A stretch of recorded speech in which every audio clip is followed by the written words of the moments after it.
Welcome to TTM Cast, your sports collectibles podcast. Sponsored by CGC Cards, card grading all in one place.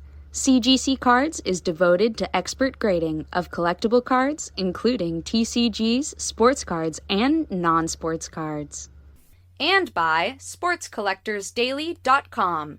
If it happens in the hobby, you'll find it on SportsCollectorsDaily.com.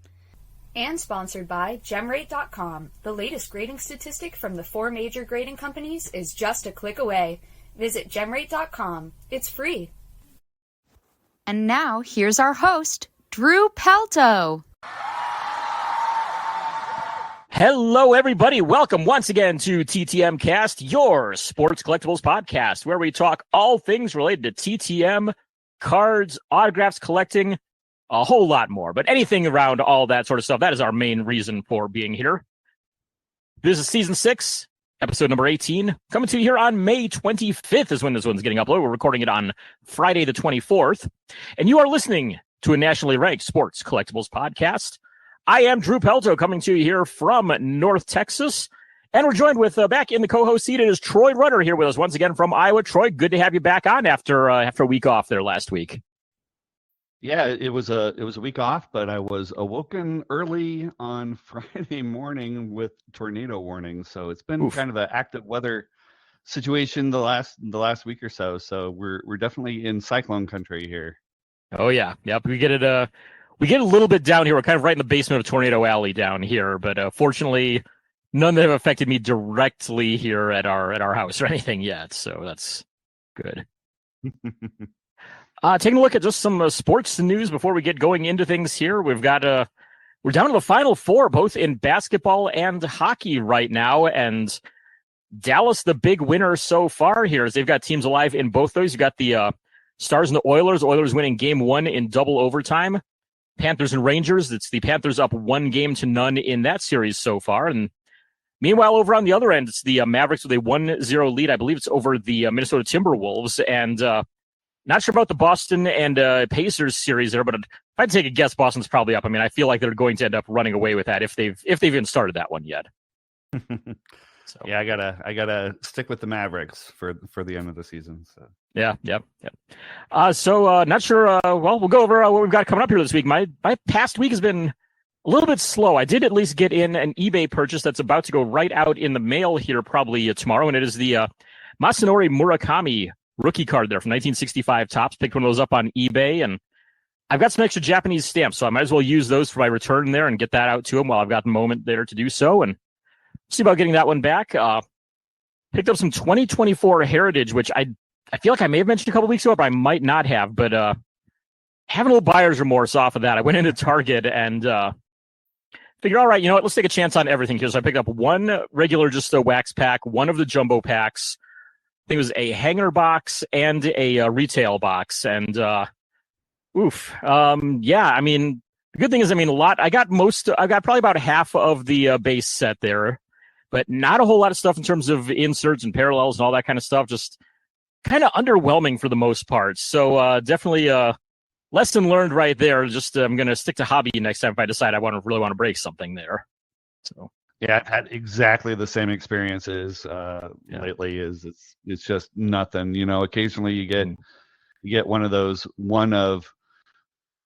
2024s that they do, and that is about it. Or you get a foil and you're like, oh, all right, and then you're like, oh, it's a regular card foil. Yeah, exactly. So it's supposed to be one. So yeah, kind of underwhelming.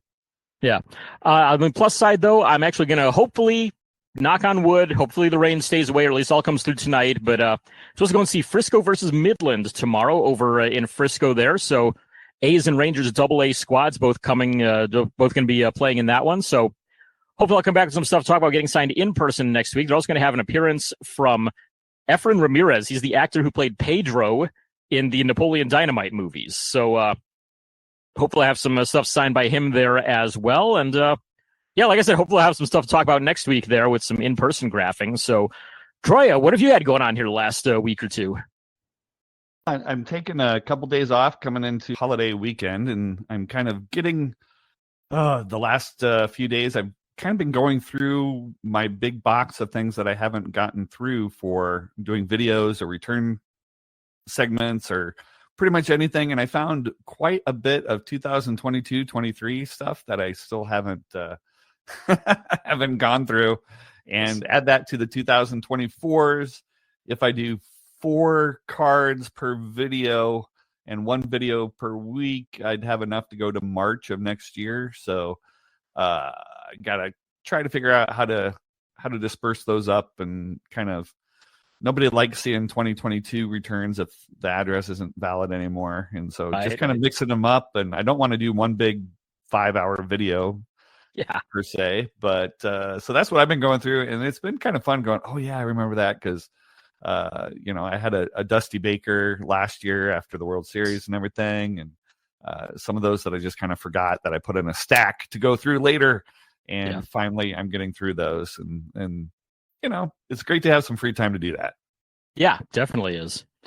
We got a good show for you here this week. No interviews this week at all, coming up on the usual week we spend doing Grapher DIY. So we're going to have that this week. And got an email a couple weeks ago with some reader questions. So we'll look over those, see if we can answer those as best we can. There's a couple of them that were in there. There's at least one question I looked at, I'm going, oh, geez, man, I haven't done this in a while. So hopefully, between the two of us, we might hopefully have an answer there on some of these questions. We'll see, though. I mean, there might be a couple stumpers in there, but...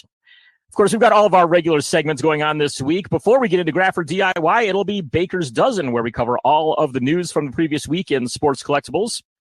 After we handle Grapher DIY, it'll be Making the Grade, covering everything in the world of grading from the previous week. Got our TTM Cast stamp of approval, where Troy and I give our thumbs up to anything from the previous week. You never know what it might be. It could be something sports related. It might not. Typically, it's not. So we'll see exactly what we've got going on here for this week. We've also got the Vern Rapp Minute, covering deaths in the world of sports, celebrity, music, movies, politics, anybody you might consider TTMing. If they've passed away, we will let you know about that. And of course, the main reason why we all are here, it is our TTM returns. As we mentioned last week, there is one and only one appropriate way to get in contact with us for the show. Troy, what is that email address? That would be ttmcast@yahoo.com. So yes, please send us any of your questions, your comments. If you have any suggestions, if there's anybody you'd like to hear an interview with, if there's any topics you want to hear Les Wolf cover, definitely let me know about those. I'm running out of ideas on things to talk to Les Wolf about here whenever I do my interviews with him. So please give us any of your ideas there at that email address. If you want to talk to me directly, it's dfwgrapher@gmail.com. Troy, where can people find you out in the social media world? Pretty much everywhere. It's at TTM Autograph. I did that about 6 or 7 years ago. Best thing I ever did. That way people can know exactly where to find me. But on Twitter, it is just TRUTTER. There you go. So give us a follow on all those places. And I think that about does it for our intro. Let's go ahead and jump on in to Baker's Dozen.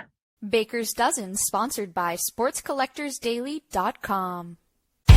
Smart collectors turn to Sports Collectors Daily to stay up to date. From new releases to incredible collections hitting the auction block, news from inside the business of sports collectibles, and much more, Sports Collectors Daily has it, all with no subscription cost. SC Daily also delivers a live look at the most watched sports card auctions on eBay for every sport. Sign up to get the headlines in your email for free, or just visit the website whenever you like. With 16,000 stories in the archive going back 16 years, there is always plenty to read at SportsCollectorsDaily.com.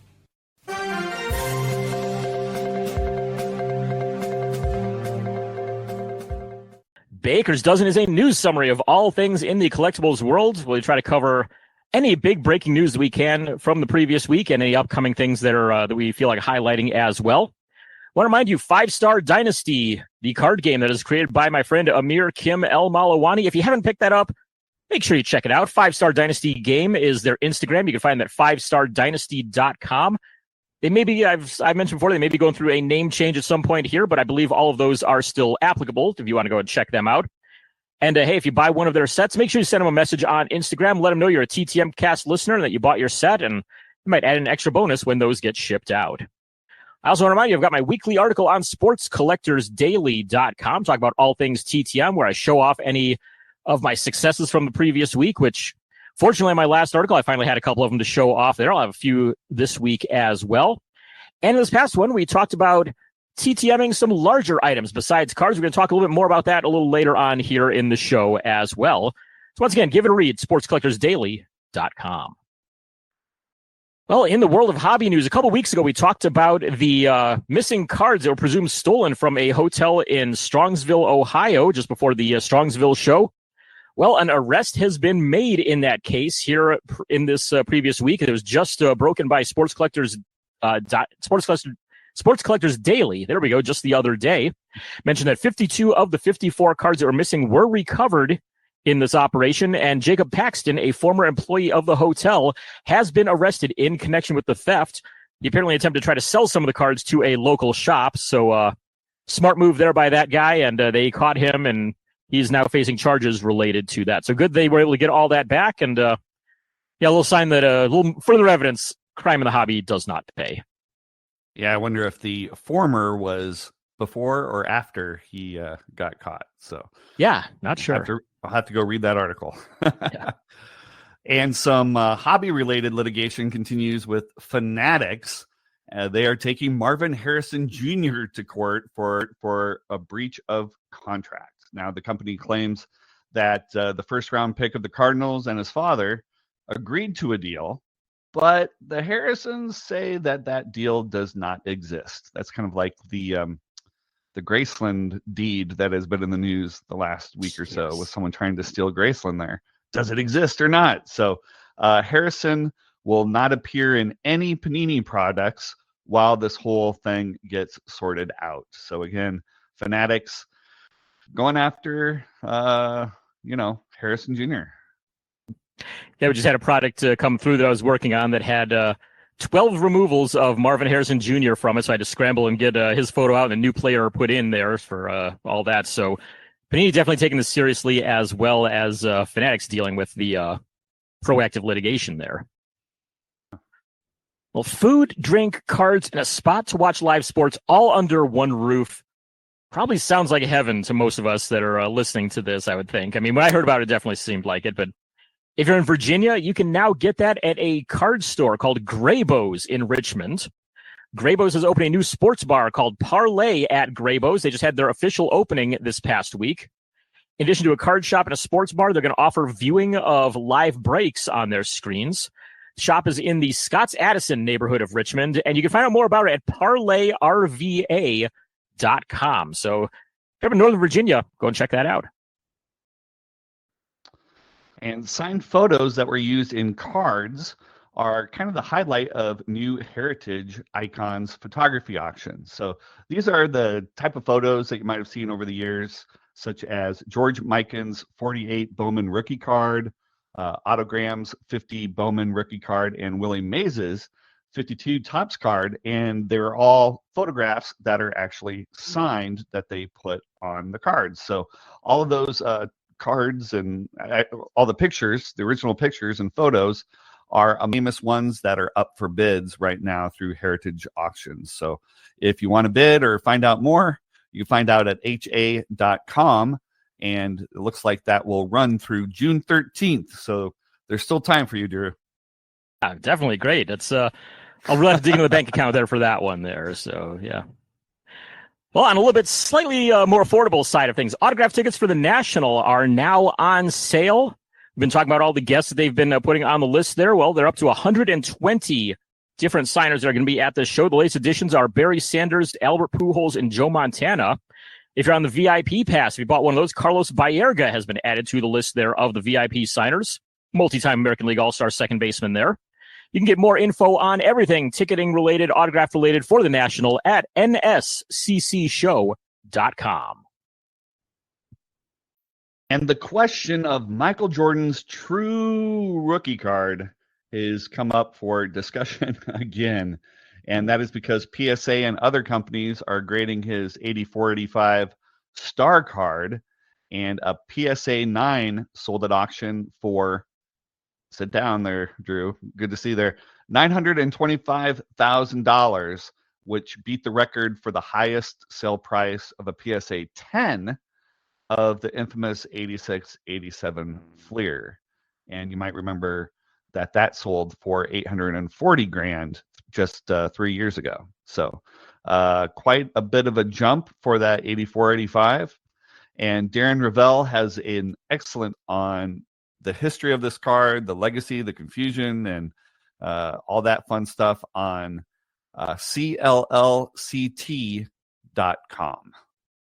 It's definitely a great read that I was looking through that because I remember when I was a kid, it was always that 84, 85 star had this huge price tag on it, but it was never considered his rookie card. And it's been kind of going on as a point of debate here for now, almost 40 years now at this point.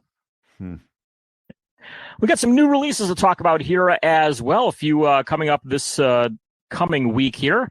Panini Stars and Stripes Baseball for 2024 is hitting the shelves on May 29th. You see 8 cards per pack with 1 pack per box there in that product, but 7 autographs or memorabilia cards per box there. Pre-sale price, only $100. So not too bad of a price there to get some autos and mem cards of some up-and-coming baseball players. And we have 2024 Bowman Baseball Mega Box coming out on May 29th as well. There you get 10 cards per pack and 4 packs per box.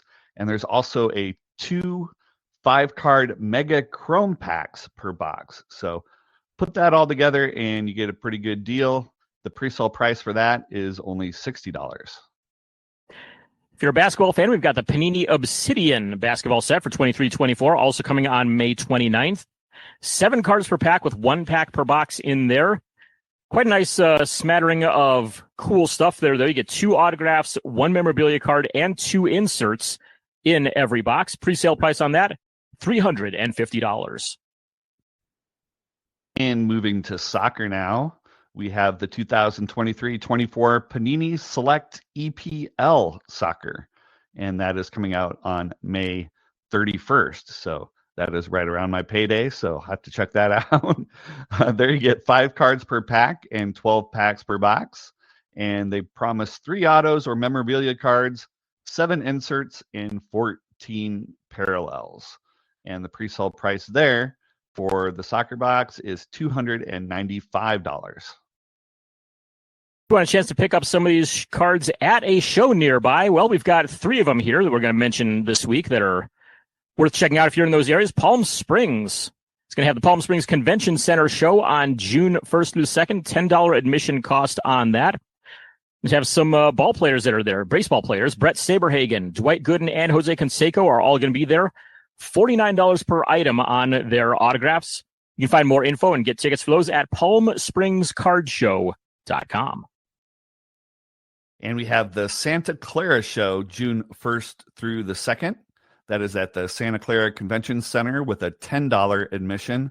They have 17 autograph guests, including Bo Jackson, Ricky Henderson, that I need, I don't know, like 4 of for my 1991 Don Russ set, Fred Biletnikoff, and more. You can find tickets there at showclix.com. That's SHOWCLIX.com. And again, that is coming up June 1st through the 2nd.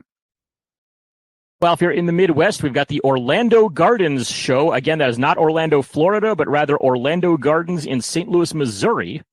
The show is going to be on Sunday, June 2nd. Admission is a $3 price on that. Not bad at all. You have some baseball and 1 hockey player signing there, but it's Dal Maxville, Doug Flynn, Don Shaw, Dave LaPointe, and Tom Lawless all there. So very Cardinal heavy on the baseball players, along with former St. Louis Blues defenseman Jamie Rivers. All will be signing autographs at the show there. STLSportsCollectors.com is the place for that. Well, we're going right through everything here real fast here this week, but it's time for some Grapher DIY. So let's talk a little bit about that. Ready for some tips and tricks? It's time for Grapher DIY. I know, Troy, you and I both are more of the types that send out a lot of stuff that's card related, just because, I mean, cards are easy to find. They're cheap. They're easy to mail. And if they don't come back, well, a lot of them takes maybe a quarter to replace them, unless you're sending out some, crazy high-end stuff, which, as I've said before, don't send anything you can't afford to lose. So that's why I typically don't do anything like that. But we had a question a while back about TTMing larger items. Do you ever send out much besides cards at all? Do you do any photos, balls, anything like that at all? Well, I actually started out doing pretty much 8x10s just by default. And that was in obviously prior to when I started YouTube, but at least 2012. And even more recent, and it went through a lot of different things with companies complaining about copyright. So you went overseas to your photo printers, and now Amazon just doesn't really care. So you can get them through Amazon and they come the next day, which is great. But so I used to do 8x10s pretty much exclusively. Now it's very rarely. And, there were people that I knew back in the day that were doing, like red staplers to the guy from Office Space, Stephen Root, and some spoons to Paula Dean and things like that. Just kind of some odd things. I've never quite gotten into sending full like footballs and basketballs and stuff like that, right. Which I think might be where you're going here. But photos, yeah, I did that, and it was expensive, because especially now, if there's a $3 just to send it and about $1.60 to come back at the minimum, that does add up. Any advice you have for anyone sending out photos or anything? Because it's something I've done a little bit of, but not a whole lot. Because I printed up some 11x14s, and usually those all get done in person at the National, or if I know for certain somebody's going to be signing at a game that I'm going to or something. But I never really did a whole lot of 8x10s, and the ones I have done have been in person more than by mail. But what advice do you have for anybody out there in sending those out and just making sure that they kind of get the most bang for their buck, but also keep their stuff as safe as they possibly can? Yeah, I follow pretty much the same thing as a normal request. So I get the 10x13 envelopes for the send, and then the 9x12s that go inside for the return. And I usually, there's some, I don't want to say controversy, but I always get the kiosk stamps that are of a certain value that you can get. Now, there are some people that say that their post office in their small town wants those to be used within, a week, and will not accept them after that. But I have never, ever had a problem. Like, I have used stamps that I bought 3 years ago just to basically send to Canada for the request. And those have all gone through. Obviously, for the return, I use actual Canadian stamps. But so I always pre-weigh everything and round up and use the kiosk stamps to buy a predetermined amount of postage. And just kind of go that way. But other than that, it's really, for photos, I do pretty much the exact same thing. I put the photo next to the return envelope and put my letter on the other side to kind of protect it. I do use magazine acid-free backing boards kind of to keep it so it doesn't get bent. Those work really well, and it's acid-free, so hey, it works great. Usually don't get return to senders on that. I don't know if it's because those aren't full first class, but I very rarely get something back. So it either comes back to me as a return, or I never see it again. Right. And I can tell you, because you were mentioning the machine ones supposedly not working after a while, that's been said quite a bit. And especially about labels, they say, oh, yeah, if you don't use that label in a month, it's not going to work anymore. And no, I can tell you that is not true. I've been told this by several postal employees that, yeah, it might disappear off of like your tracker online or something like that. But as soon as it gets scanned at the post office for a return, it'll pop right back up on there and be just fine. And my TTM request out to Nolan Ryan's facility and his charity last year, I believe took a little bit over a month. And that's exactly what happened. It dropped off of my tracker basically there on the informed delivery type stuff. But as soon as they got it scanned at the post office, boom, it was right back there again. So have no fear, people. Definitely don't be afraid to use the items there from the kiosks. And if you or maybe I shouldn't say this, if you present it in person and they give you some grief, maybe just slide it in the little slot over on the side, the after hours. That's exactly what I would do. I mean, that's why they're there, I mean, that's, keep it away from there. I had to do that with I had to do that one that I mailed off to Australia once. I tried to send out, I made customs for the, I think it was for the North Melbourne Australian women's football team back about a year and a half ago. And when I took it to the counter, they're like, yeah, this is going to be $80 to send down there. I looked at them like they were nuts and went over and tried it through the machine there. It's like, okay, yeah, it's going international, but it's a size of, it's, it'll be fine. Just, put on like, I think it's like $10 or something like that. If I send it through there, I'm like, that's a lot more affordable, and mailed it out, just, did it from the kiosk there and putting it in the slot. And, I never saw it again because, Australia is a hit or miss on TTMs anyway. I think I've gotten 3 out of 10 back that I've mailed over there. So, losing proposition ultimately, but at the same time, it was worth a try, and it didn't get bounced back to me for insufficient postage at least. So there's that. So, but yeah, you can definitely, especially if you go printing something off of like Pirate Ship, for example, or something to use for shipping costs to get lower ones, you can just drop that right in the slot typically, as long as it'll fit in there. So definitely the way to go there. Yeah, and then for really big items, I tried to. In the rare event that I do that, I use the prepaid boxes or the boxes and just kind of nest those in. You get a medium box and put it inside of a large box and just kind of do that and hope that they know to use the. It's always a little iffy there, but yeah. But I knew a lot of people back in the day that did that sort of thing with the staplers or with like a Walking Dead zombie head that they had signed by a whole bunch of people. I try not to send multi-signed things again because that I don't want to disappear again. Right. Even if I still only have one autograph on it, I'm like, oh no, what's gonna happen? So I've lost enough multi-signed cards in my lifetime to where I would never send anything multi-signed to a big item like that. Yeah. Most I would do is, okay, I do have an 11x14 photo here I'm going to be mailing out pretty soon, but it's going to John Matlack. He's about as automatic as it gets. So it's like, that's the least of my concerns is mailing to him. So.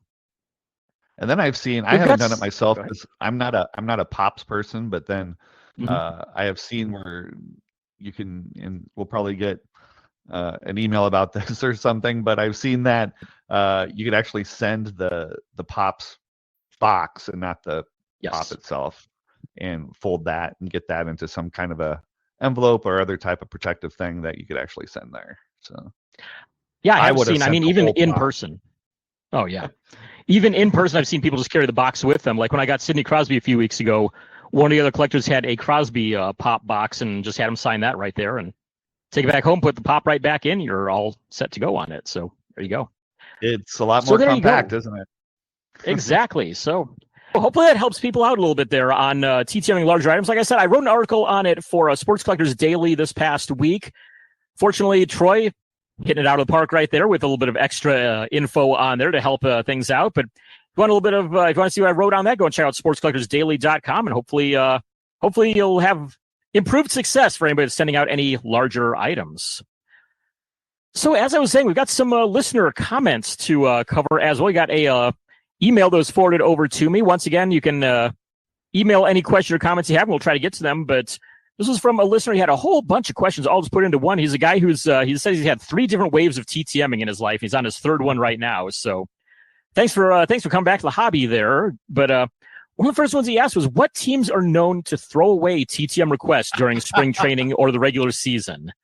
And this is a tough question, honestly, because, I know I don't send out a whole lot to current players because I've just had such crappy luck on so much of it. Troy, do you send out a whole lot of active players at all? I used to, until about 3 years ago. Yeah. Yeah. So there you go. Yeah. Unfortunately, we don't really have a whole lot of info there because the Braves are known not to sign pretty much anywhere that you send. And the Tigers. The Tigers are historically, because they have a foundation, which good for them. That's right. Yes. But those are pretty much wasted. I'd say Braves and Tigers are, whether it's spring training or during the season, try their homes off season if you want. Yeah, Tigers and Rockies, at least, they do have their charitable foundations. So look for info on those guys. A lot of them will sign as long as you're willing to pay to their charity there and stuff. But yeah, the Braves, I have not heard anything good about at all, whether it's to their stadium, whether it's to their spring training facility, nothing. But yeah, so it's kind of hit or miss. I think it really, more than anything now, it even just comes down to the player more so than just the entire team.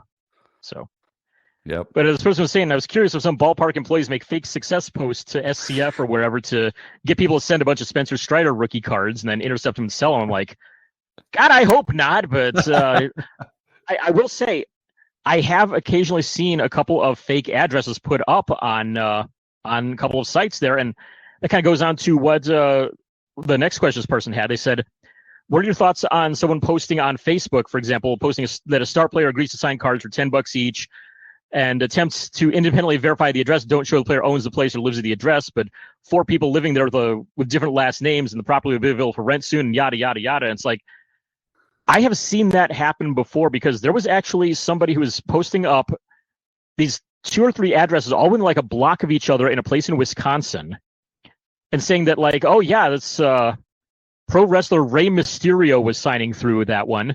Hockey Hall of Famer George Armstrong, who is known for being a really nice guy there in person and never signed by mail either, suddenly was having successes through there. And God, who else? There's, I think, 2 others, tough baseball signers. One of them was Pete Vukovich was one of them that was signing through there. And yeah, people were getting stuff back that absolutely wasn't signature at all. And whoever was supposed to, taking the money and pocketing it and running off with it. It's like, okay, I mean, nice racket there, guy, but geez, that's not cool at all. So it does happen, unfortunately, but just all I can say is, be vigilant, keep an eye out as to any TTM success you see from an address, compare it, make sure you get a good look at it and compare it to, other known autographs of that person. Because, yeah, there are occasionally, unfortunately, some crooks out there. And they also brought up in here, they said, I really appreciate a recent article mentioning to stop sending to one state because the player doesn't live there and doesn't sign TTM. I remember that one. That's Craig Ludwig does not live in Wisconsin or Minnesota or wherever either. He's in Texas and does not TTM. And a friend of mine actually showed Ludwig one of the autographs that came from that fake address. And Ludwig said, yeah, nice try, but that is definitely not me. And I definitely am not in Wisconsin or wherever it was. So, yeah, unfortunately, I guess that does happen. But any thoughts on how to prevent getting suckered in on something like that?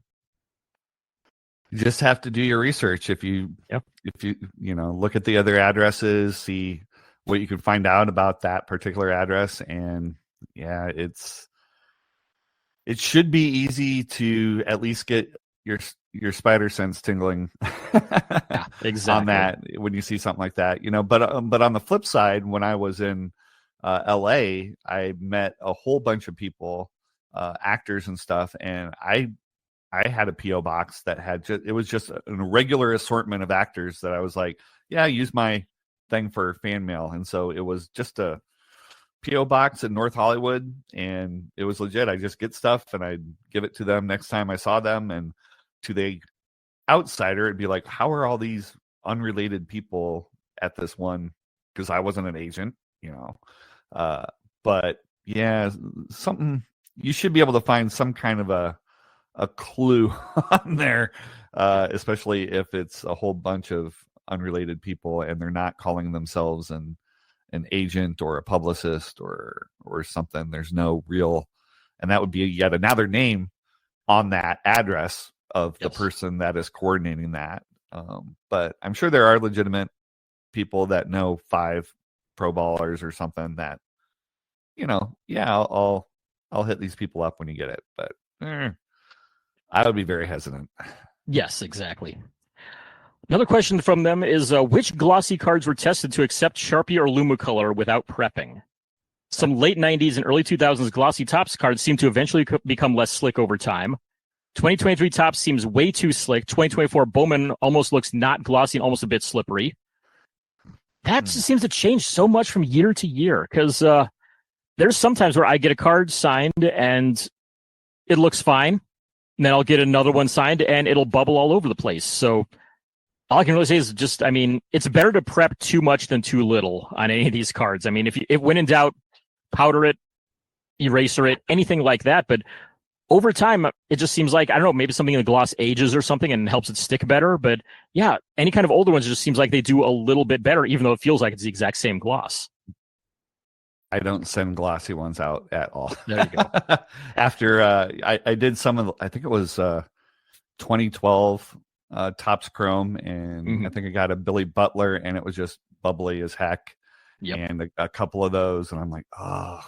So I'm like, I'll just stick to that might be when I started doing the more junk wax stuff, because I knew it held the signature a lot better. Yep. So yeah, there you go. I mean, if you can stick to a non-glossy card, just go with the non-glossy. If you can't, just prep it just to be on the safe side. It's not going to do any, a little baby powder on it isn't going to do any damage. It's going to do far more good than bad, even if whether it needs it or not. So there you go. Last one that I'll go through here is which players put cards back into card savers versus which ones sign the sleeve or top loader. Have you had that happen before? Are there any specific ones you can think of that have accidentally signed like a top loader or a sleeve if you use them? I've heard a lot of horror stories about that. Mm-hmm. And so I never send any types of top loaders with them, even as a sandwich. I just like not going to do it. And I've had only about 2 or 3 ever like give me their own when it comes back. But I have like this giant fear. I mean, even Fred McGriff a couple years ago, he signed the back of the card instead of the front of the card. So you just can't tell what people are going to do. And just the fear of them signing the top loader or the penny sleeve just really scares me, because it is a lot of work, especially if you have a cheaper top loader that's hard to get in and out, and you don't do the little painter's tape flag trick to get it out or whatever. But I just don't do it. I don't send in top loaders at all. And again, one of those rumors that you hear are post offices really cracking down on whether something can bend or not. And so if you put it on a top loaders, maybe they'll reject it. I don't know. But I just don't do it. I don't do it. I don't recommend doing it. Not going to do it. Yeah, not at all. Yeah. That's about where I am too. I mean, I've sent out, last time I checked, I'd sent out 3,600 TTM requests in my lifetime, and I can count on 2 hands the number that have come back damaged. And I've never used a top loader at all. So, I mean, you're talking, less than 0.1%, I'd say, that have gotten damaged in my time. Maybe 0.5% at the very most. But 1 out of 200 getting damaged, that is not too bad at all. So it's like, it's not worth it to really use the sleeve or top load or anything like that, just to help avoid something like that. Because the easier you can make it for the player, the better your success is going to be. And to be fair, if you're sending through the mail, chances are if you do anything, you're going to be getting it authenticated. You're not going to be getting the card graded as a 10 or a 9 or anything like that. And so, I've had a few of the dreaded We Care envelopes in my time, and then a couple that were just bent just for the heck of it, apparently, or went through the sorter wrong. But most of them, you couldn't even tell whether I got it in person or through the mail. So I'd say I can safely say that I would not send in a top loader or even a penny sleeve, because penny sleeves scare me even more than top loaders. Yes. Yeah, I did a few in top loaders early on, and just got to be the point where it's like, once you get more than 2 cards in top loaders, if you're the type that sends, like 3 or 4 per request, that's about the most I'd ever recommend anyone go for. But if you do that, you're going to have to pay twice as much then for postage there whenever you put them in the top loaders there. So if you just send individual cards by themselves, they're probably going to be just fine in there, and it's going to be cheaper anyways if you're sending, 3 or 4, for example. So there you go. Well, a big thanks to our listener. Just had the name Riato on his email name here, or their email name. I guess we'll just go with that, just to whichever way it may happen to be. So big thanks to you for sending in some discussion topics and questions here. And once again, if you have any questions, comments, anything you want us to go over, Troy, once again, what is our email address here for them to contact us? ttmcast@yahoo.com. There you go. Let's move on to take a look at Making the Grade. Making the Grade is sponsored by CGC Cards. All card grading, all in one place. Certified Guarantee Company, CGC, devoted to the expert grading of collectible cards. Visit cgccards.com today. Well, Making the Grade is a summary of all things related to grading here in our hobby. Got info from the big 4 companies here this week. Troy, what do we got as our numbers here from these places? So we're looking at May 13th through the 19th. And for that week, it was PSA graded about 314K cards. That's 314,000 cards, up 9%. CGC was about 53.3K, which was up 31%. SGC 39.6K, which was up 13%. So all three of those were up this past week, and Beckett was at no change for about 15.7K. So altogether, the big four there, about 423K graded cards for May 13th through the 19th.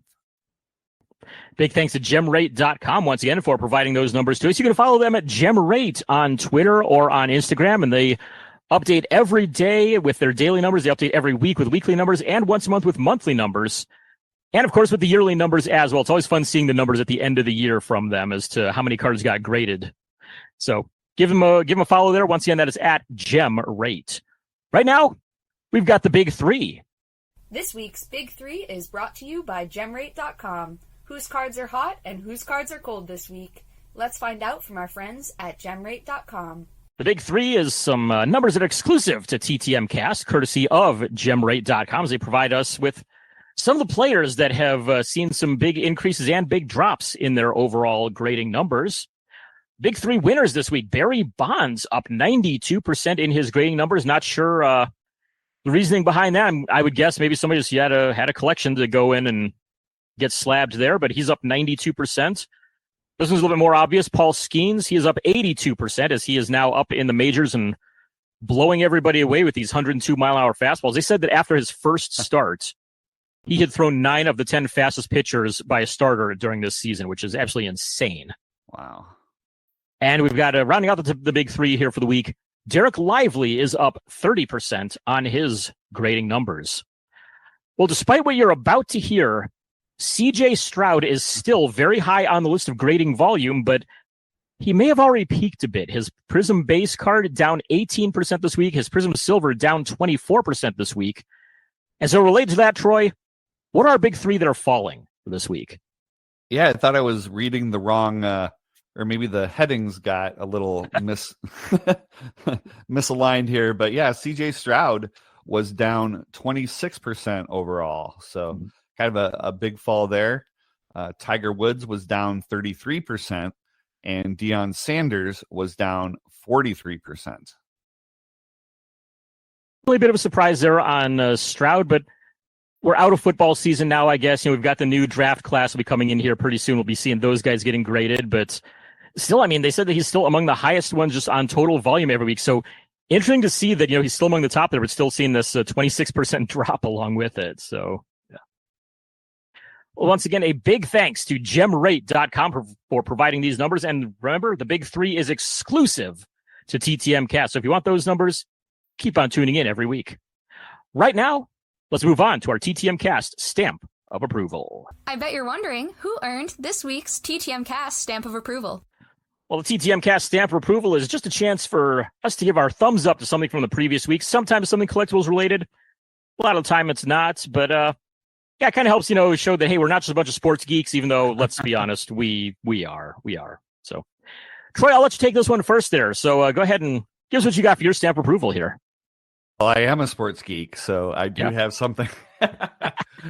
Now, I want to preface this by saying when I saw that BCW was coming out with this new way to organize your cards, I was like, hey, can I get one to do on my YouTube channel? So they did send me one, but I got to tell you, if it wasn't something that I wanted to share here, I wouldn't. I'd talk about something food related, right? And so I wanted to, I know this is a audio podcast, but for Drew, I wanted to kind of show you Drew here that this is the new BCW card catalog. And so they have this new product that is in the shape of a card catalog. And I've looked at their other types of organizers in the past, their plastic ones. And this is like insane. It does have a high price tag of about $99.95 or something, but it is what you would think of as a card catalog. So it had the base one has 6 drawers. Sorry about the shaky camera here, Drew. Good. But they come out and they don't even they come out and they stay when you pull them out. Wow. And you can put dividers in there. The tall dividers will show up on top, and it holds top loaders and mag cases. Nice. And it also fits into a normal cube organizer, or you could stack them about 3 high and they sit inside of each other. But this is like something people have been asking about for a long time, like an actual thing that, if you get those card hotels, or what do you call them? Card houses that have houses, yes. six boxes or something in it. You can't pull a drawer out and have it sit there open so you could just kind of flip through it. And you can't see this, but you can do exactly that. And the drawers come out and you have a little window at the top. Here's my bowling cards. Nice. I love my bowling cards. My 1991 Kingpin bowling cards I have in here. But again, they sent this to me, but I have to say I am really happy with it. And I'm probably over time going to be changing my TTM fuel monster boxes to something like this, just so I could flip through it easy and put my inserts in, and the tall dividers, and just kind of organize things a little bit more. But I've had it for about a week, and I've been like, okay, do I really like this? And I'm like, yeah. So their first run sold out about a month ago, and so they just got some more in. So again, like I said, they did send me this one for free, but I wouldn't even mention it if it wasn't any good. So check it out. They have a YouTube video, and I'm going to be reviewing it here soon. But I'm really happy with it. Like, I'm just like, this is a premium. I consider this like a premium storage for your cards. It doesn't hold slabs. It's not wide. The drawers aren't wide enough for slabs. But for anything else that you just want to put in and be able to flip through occasionally, it's pretty darn cool, I think. Might have to check into that for my autograph stuff. I mean, I would love to do it for every card I've got here, but yeah, at $99 per, that's not going to happen at all. But yeah, for my autograph stuff, I think that would be great. I'll definitely have to check that out for sure. I don't know if you can see this, but here is how big the drawers are. So they are about the same length as a standard monster box. So that's good. Cool. I definitely like that. So there you go. The BCW card catalog. Definitely worth checking out. I like that a lot. And that is a very, very stamp-worthy stamp of approval right there. I like that. How about you? What do you have for this week? Well, my stamp of approval for this week is food-related once again, as to be expected here. Yes. So we've got Zest Fest coming up here in Fort Worth, Texas. So anybody out there that is a big fan of spicy foods has probably heard of Zest Fest. It is a 3 or 4 day long hot sauce and spicy items, spicy snacks. 3 day? Oh, 3 day long. Okay. My wife's correcting me there, saying 3 days. They're Friday, Saturday, Sunday, I guess. But they've got hot sauces, spicy snacks, all kinds of like barbecue supplies. I mean, they've got all sorts of like dry rubs and stuff for barbecues that they sell there. And every year they have contests of like the best, like super hot, medium, and mild sauces, different themed ones like best Asian style sauce, best hot sauces that don't have any pepper extracts added to boost the heat or anything. The ones that are like all natural peppers and stuff in them, and just all kinds of different categories. And every year they give out the Golden Chili Award, which is the top one in each category. And then they have like first, second, third place in each category too. And they will put on stickers on all their products like, hey, this one took, second place in best Asian style sauce or something like that. Or, hey, this was the Golden Chili winner in the buffalo style sauce for this year or something like that. And like all these dealers of hot sauces and spicy stuff all set up there.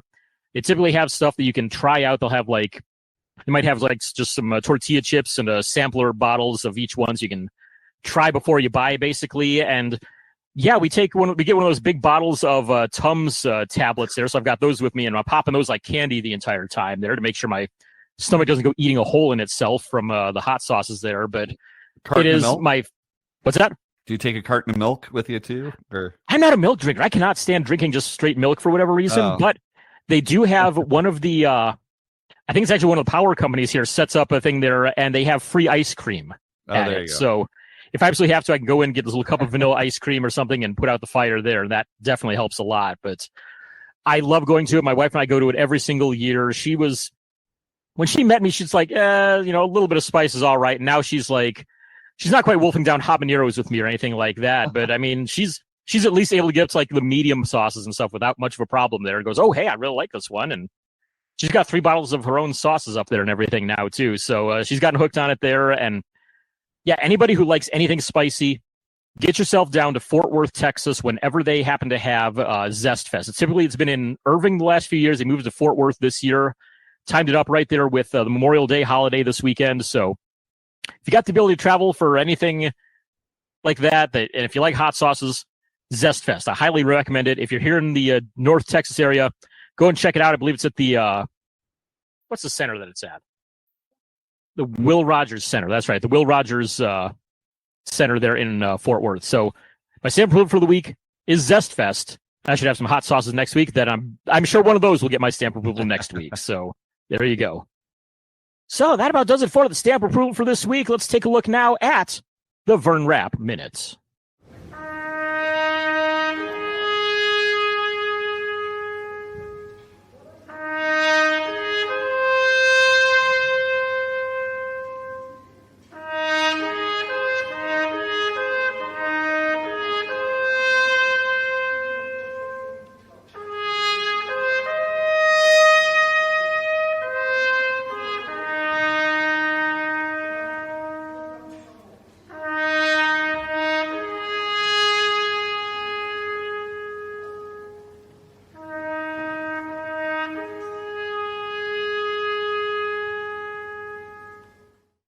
The Vern Rapp Minute is dedicated to the memory of Mr. Vern Rapp, former Major League Baseball player and manager.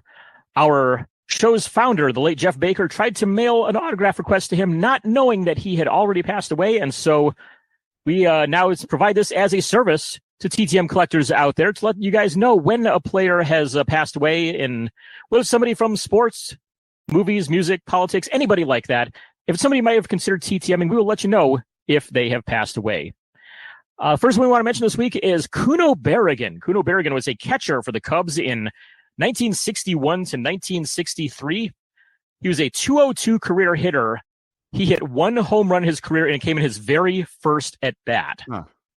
I'm not sure if that's really great or really terrible. It's like, I mean, you hit that one in your very first at bat, and then none after. That's like you're just trying to get one more at some point in there, but doesn't his very first one. And for anybody who has ever read the great baseball card, gum chewing, flipping, trading, whatever the name of that book is, it got the super long title, and it specialized in 50s and 60s cards. You may remember his card being in there with the caption of "Who the hell is Kuno Berrigan, and why are they saying such terrible things about him?"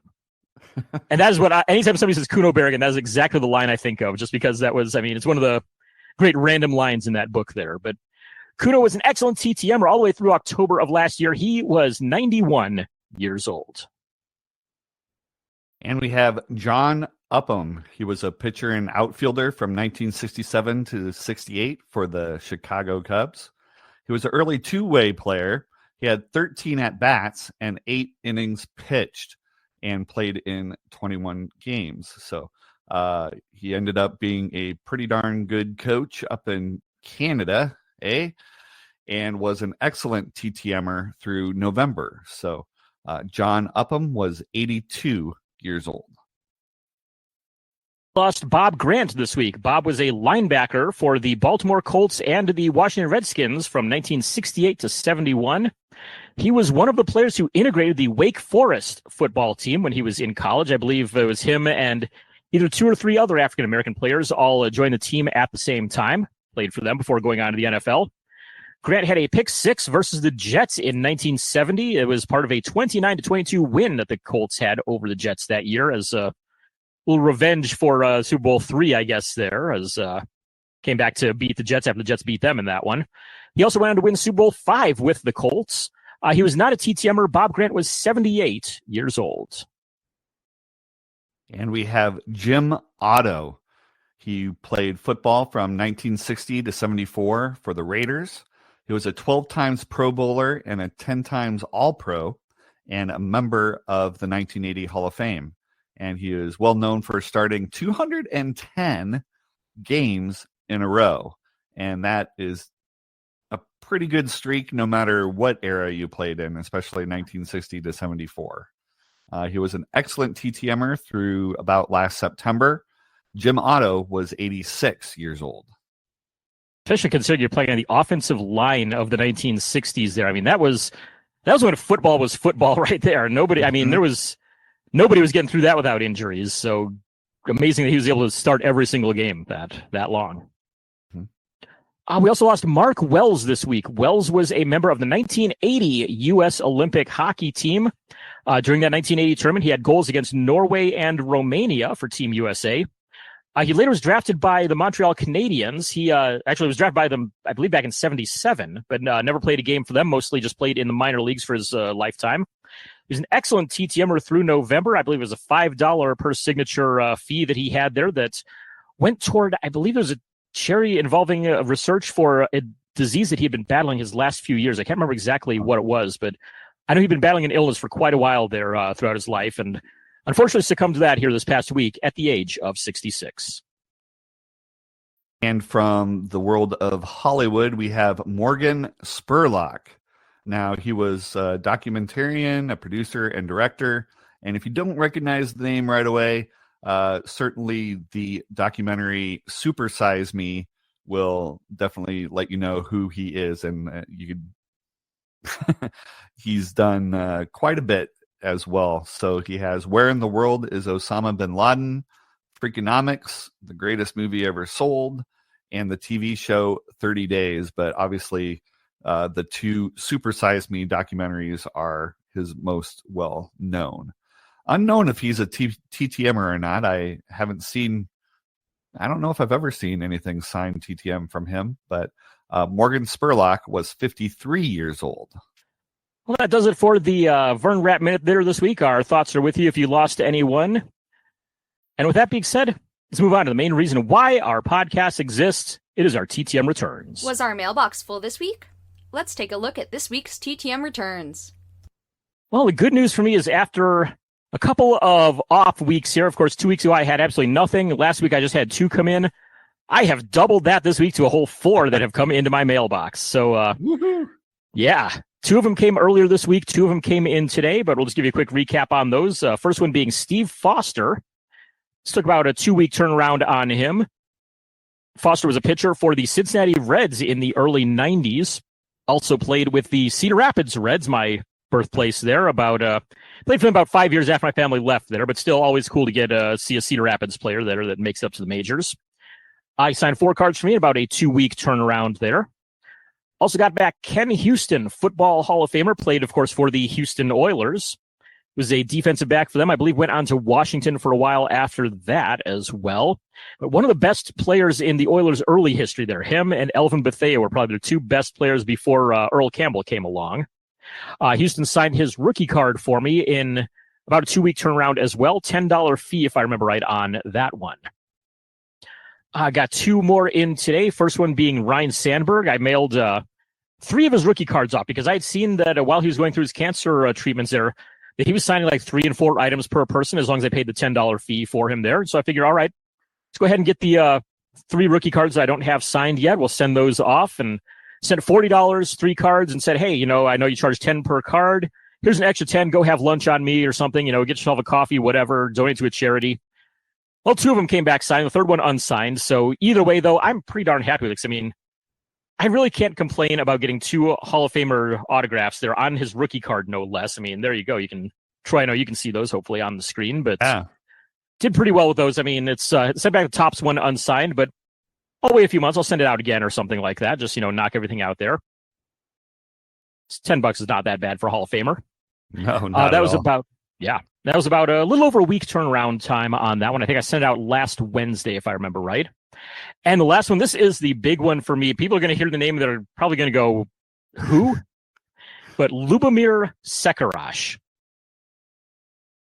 A lot of hockey fans out there, I'm sure, will know the name, but he played briefly in the NHL from the late 90s to about the mid-2000s, mostly with Minnesota.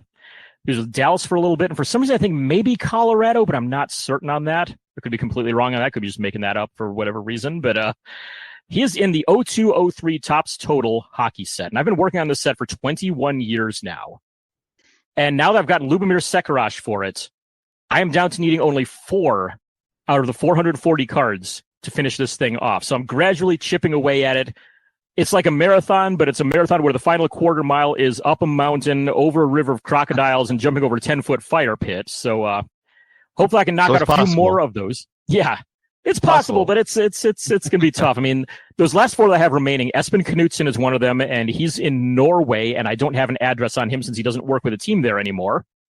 You've got Jason Allison, who's in California and has a film production company, but wants nothing to do with signing. You've got Paul Correa, who, I mean, he's notorious for avoiding Sharpies anytime he can. Hockey Hall of Famer and does not sign at all if he can avoid it. And Mark Messier, who is Mark Messier. So, I mean, he's been notorious bad signer for, 30 plus years now. So really got my work cut out for one of those last 4 cards. But hey, I at least got this one mailing to Slovakia 2 months ago. So happy to get that one back and just keep on chipping away at it, I guess. So there's my 4 for the week. Troy, looks like you've got a pretty nice list going on here of your recent successes. Yeah, all basketball except for this first one. So have Kent Anderson on a couple of Angels cards, including 1991 Donruss. I already have it, but always nice to have another one just in case. Mark Woodson, NBA Hoops cards, signed 2 of 2.